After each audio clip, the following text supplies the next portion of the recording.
Hey there, welcome to my review for God of War Ascension. Now before we get started, I just want to make sure everybody's fully aware that there will most definitely be some spoilers for God of War 1, 2 and 3 in this video. If you haven't played those games, if you don't know anything about those games, I'd encourage you to either jump out now and go give them a play and come back when you're ready, or you can click this link for a review playlist that I hope I figure out how to do and put in the video. As far as the review structure for this video goes, it's going to be a little bit different. Usually I'd like to break down the game intricately into different sections like the gameplay mechanics and the puzzles and the platforming, but this one's going to be a bit different. This game is very much a mixed bag, so I think the simple good and bad categories for this one is definitely the way to go about it. So let's jump in. Okay, so let's set the scene a little bit, shall we? God of War Ascension is the first in the God of War timeline, and it takes place just 6 months after Kratos originally kills his family. And because of this, he turns into some kind of a recluse and vows to never serve Hades again. But in order to do this, he has to kill the Furies, and the Furies are the imprisoners and killers of Oathbreakers. To achieve this mission, you will be aided by Orcos along the way.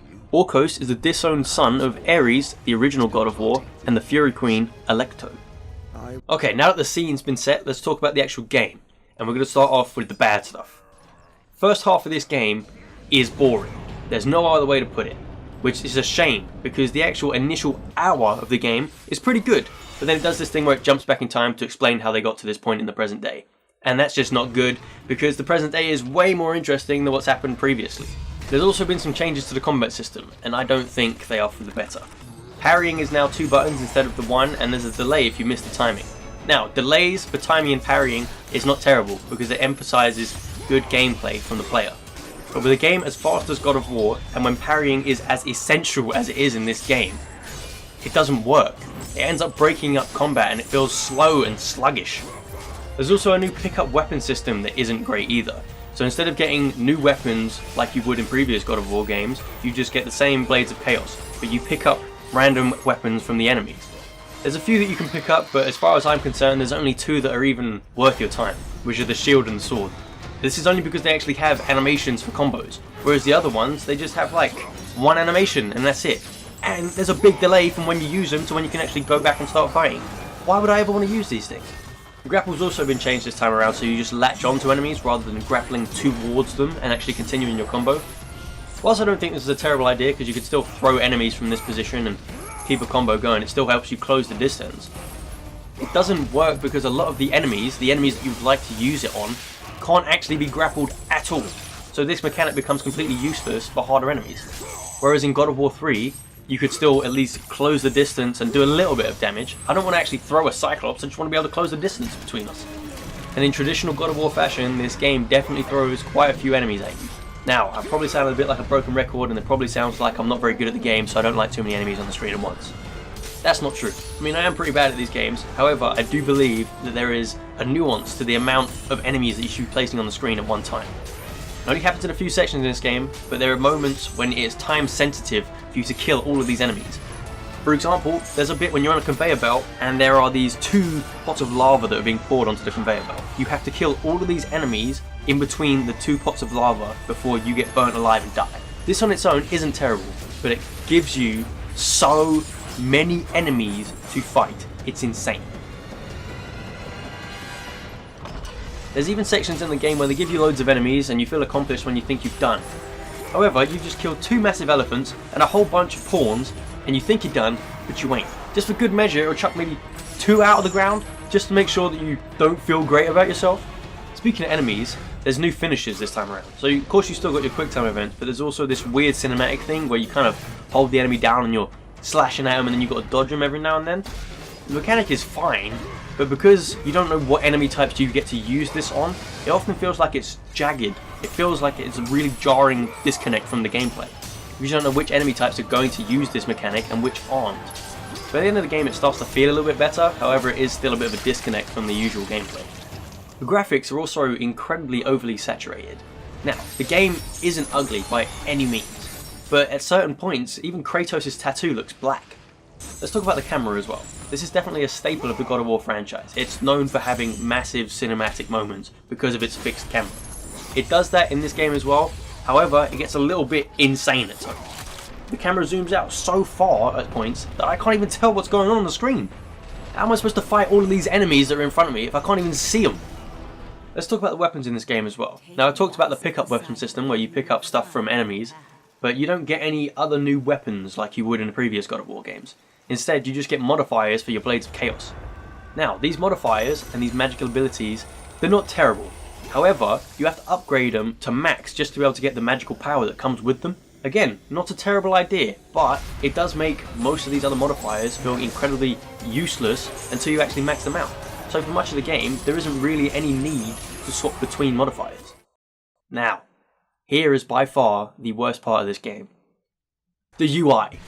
I don't know who was in charge of UI at Santa Monica Studio, but somebody needs to answer for these crimes. If you go into the pause menu or the upgrade screen, it looks horrific.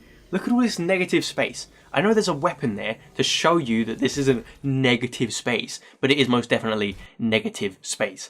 Also, the icons, they're like completely low res. There's some times when I'm picking stuff up in the world and it shows me what I've just picked up, and I can't even tell what it is because the resolution of it is so bloody low. Even the UI for the quick time events is worse this time around. Before, in God of War 3, it had this nice little white haze in the corner so you could see what was coming. You didn't actually have to look at it, you just had to know where the white area was in a different section of the screen. But this time around, they swap it out for a black. When you actually look at it, it's not terrible. However, it slips into the background and makes you think that nothing's actually on screen. There was even some quick time events when I didn't know there was quick time events. So I'm watching a cutscene and I'm dying for some reason. Okay, so now let's talk about some good stuff, because it isn't all bad. Despite the graphics being incredibly high in contrast, they're actually good, and that's mostly due to the lighting and reflections throughout the game. In true God of War fashion, some areas do look truly stunning. Let's talk about the puzzles in this game for a minute, because as far as I'm concerned, I think they're the best in the series. They might be simple, but they're instantly gratifying, and they're super fun to complete. That's mostly because this game gives you new items. One of them is the Amulet of Eurobos, and it allows for the healing and decay of certain sections of the environment. So you can resurrect the bridge, or you can cause a chain to rust, which opens up a certain gateway for you to get through. This amulet can also be used in combat and allows you to slow down enemies for a certain amount of time, and you get to juggle them in the air. There's also the Oath Stone of Okros. This creates a shadow version / doppelganger of Kratos. So you can have it either stand in place and stand on a pressure plate, or you can have it hold a crank in place so that you can get through a door. This can also be used in combat, where the doppelganger will jump out for a few seconds, smack the crap out of a few people, and jump straight back inside you. Earlier I said the first half of the game is boring, and that's still true, but the second half is definitely way more engaging. As towards the end I started to get a little bit more used to the combat system. Still not fantastic, but it gets a little bit easier to play, and the story picks up and it stops bouncing between time periods as much. One last thing to mention as well is the environments. Some of the environments have absolutely excellent design. I mean, just look at this Hepatitis C prison. It looks awesome. Right, now we're in the spoiler section, so if you don't want the game spoiled for you, jump out now.